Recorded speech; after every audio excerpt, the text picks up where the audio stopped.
सुष्मिता अपनी जेठानी शांति के साथ रहती थी। दिखाने को दोनों देवरानी जेठानी एक दूसरे से बहुत प्यार करती थी, लेकिन देवरानी जेठानी के बीच की लड़ाई उन दोनों के अलावा अगर कोई जानता था तो वो थे उनके पति। उन दोनों में हमेशा ही लड़ाई होती रहती थी, कभी खाने को लेकर तो कभी कपड़े को लेकर।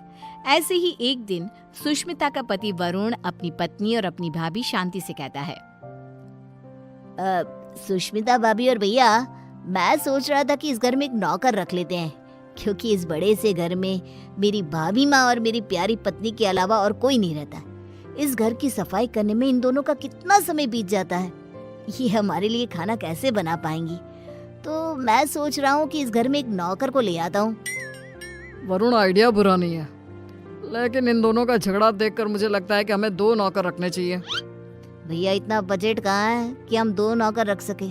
अरे आजकल नौकर कितने महंगे हो गए हैं। ये बात तो है। ठीक है, फिर 1 नौकर रख लेते हैं। हाँ, इस घर में नौकर ले आओ, लेकिन 1 नहीं 2, क्योंकि जो नौकर मेरा काम करेगा, मैं नहीं चाहती कि वही नौकर मेरी जेठानी का भी नौकर बनकर रहे। हाँ, मैं भी नहीं चाहती कि मेरा नौकर तेरा काम करे। हाँ, तो कह दीजिए ना जेठ जी को कि आपके लिए भी नौकर ले आए वो। हाँ, मेरा पति मेरे लिए नौकर तो ले ही आएगा ना, क्यों नहीं लाएगा। इस तरह दोनों के बीच एक बार फिर से झगड़ा हो जाता है। ये देख वरुण और विक्रम उन दोनों की लड़ाई में ना पड़ते हुए अपने अपने काम पर निकल जाते हैं, और काम पर जाते जाते दोनों भाई आपस में एक दूसरे से बात करते हैं। भैया, अगर यही हाल रहा तो हम लोगों को कभी भी खाना समय पर नहीं मिलने वाला। हाँ, तुम सही कह रहे हो वरुण, इसलिए आज शाम को ही हमें एक नौकर का बंदोबस्त करना होगा। इस तरह विक्रम और वरुण अपने काम पर चले जाते हैं, तो वहीं दूसरी तरफ सुष्मिता और शांति की बहस होती रहती है। वो दोनों अपनी बहस में इतनी मगन हो जाती हैं कि उन दोनों को पता ही नहीं चलता कि कब समय बीत चुका है। ऐसे ही शाम हो जाती है, और शाम के वक्त जब डोरबेल बजती है, सुष्मिता दरवाजा खोलती है।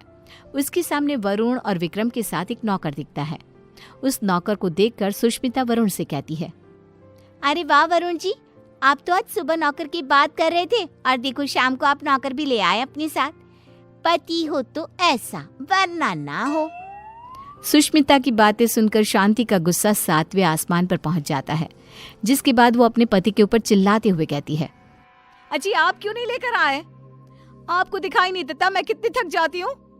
अरे भाग्यवान, इस नौकर को मैं और वरुण हम दोनों ही लाए हैं। श्याम लाल किसी एक की चाकरी नहीं करेगा, बल्कि वो पूरे घर की सेवा करेगा। हाँ भैया, बिल्कुल ठीक कह रहे हैं। श्यामलाल, किचन ऊपर है, जाकर खाना बना दो। ठीक है साहब। श्यामलाल किचन में जा ही रहा था कि तभी शांति उसे रोकते हुए कहती है, अरे श्यामलाल, पहले तुम मेरा और विक्रम जी का खाना बना देना। इन दोनों को क्या है, इन दोनों का आराम से बनाते रहना, क्योंकि ये लेट नाइट्स होते हैं। ठीक है मैम साहब। अरे ऐसे कैसे? श्यामलाल, पहले तुम मेरा खाना बनाओगे। बेचारा श्यामलाल उन दोनों की बात में फंस जाता है।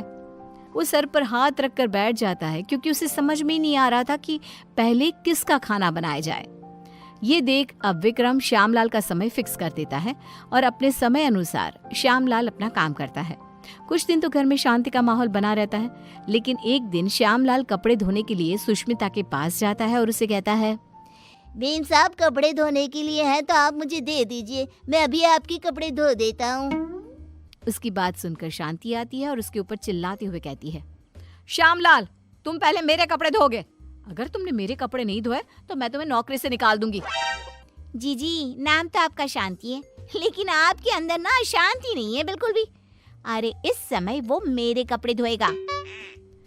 हाँ, श्यामलाल उन दोनों की बातें सुनकर फिर से एक बार फंस जाता है।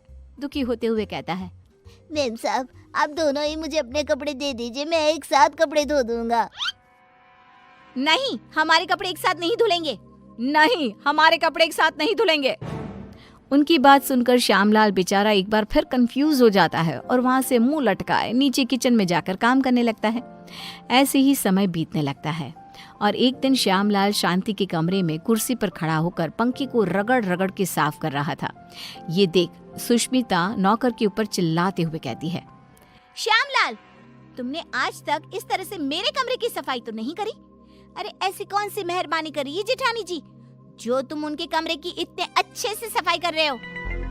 श्यामलाल कुछ बोलता तभी शांति आ जाती है और सुष्मिता को जवाब देते हुए कहती है, देवरानी जी, आप कुछ नहीं बोल सकती क्योंकि अभी आपके कमरे की सफाई का समय नहीं आया है, तो आप मेरे कमरे में आकर अपना लेक्चर मत दो श्यामलाल को। सुष्मिता मुंह बनाते हुए वहां से अपने कमरे में चली जाती है।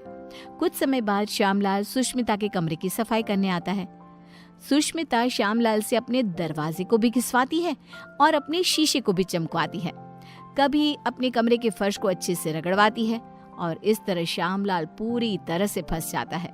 उसे समझ में ही नहीं आ रहा था कि इन दोनों को कैसे संभाला जाए, लेकिन वो बेचारा करता भी क्या, मजबूर था। ऐसे ही एक दिन श्यामलाल बाजार से सब्जियां लेने जा रहा था, तभी वो खुद से कहता है, क्यों ना मैं एक ही समय पर दोनों मेम साहब की सब्जियां ले आऊं और दोनों को अलग अलग समय पर दिखा दूंगा कि मैं अलग समय पर यही सब्जियां लेकर आया हूँ। यही ठीक रहेगा। इस तरह श्यामलाल सब्जियों को लेकर आ जाता है, लेकिन जैसे ही वो घर में घुसता है वैसे ही उसके सामने सुष्मिता और शांति खड़ी होती है। ये देख श्यामलाल के पसीने छूट जाते हैं। ये देखकर सुष्मिता कहती है, क्यों श्यामलाल, तुम्हारे पसीने क्यों छूट रहे हैं? तुमने कोई गलत काम किया है क्या? श्यामलाल, मैंने कितनी बार मना किया था कि इसके काम के साथ मेरा काम नहीं करना, लेकिन तुमने फिर से वही किया ना जो तुम्हें नहीं करना था। इस तरह दोनों अब श्यामलाल को खरी खोटी सुनाने लगती है और इतना सुनने के बाद कोई नौकर उनके घर में काम कर ले, ऐसा तो हो ही नहीं सकता।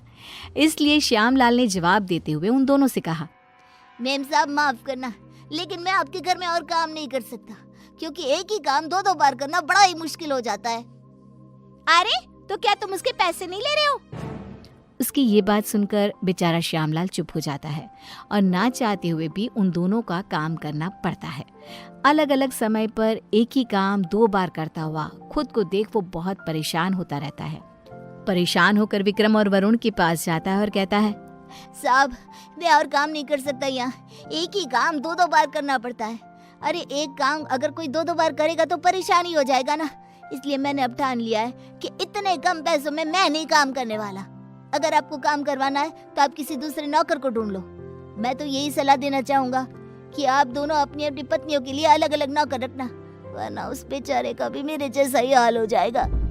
इतना कहकर श्यामलाल उनकी नौकरी उनको ही सौंप कर चला जाता है।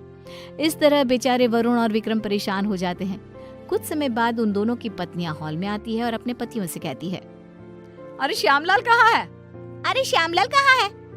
दोनों भाई एक दूसरे की तरफ देखते हैं और कहते हैं, वो काम छोड़कर चला गया, तुम दोनों ने उसके नाक में दम कर रखा था।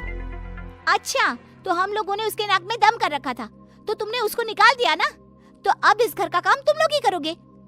हाँ, मेरी देवरानी बिल्कुल सही कह रही है, अब इस पूरे घर का काम तुम लोगों को ही करना होगा।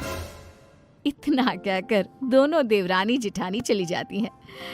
अब बेचारे वरुण और विक्रम दोनों को ही घर का काम करना पड़ता है। घर की सफाई, कपड़े धोते, बर्तन धोते और खाना बनाने के बाद बेचारे दोनों ऑफिस जाते।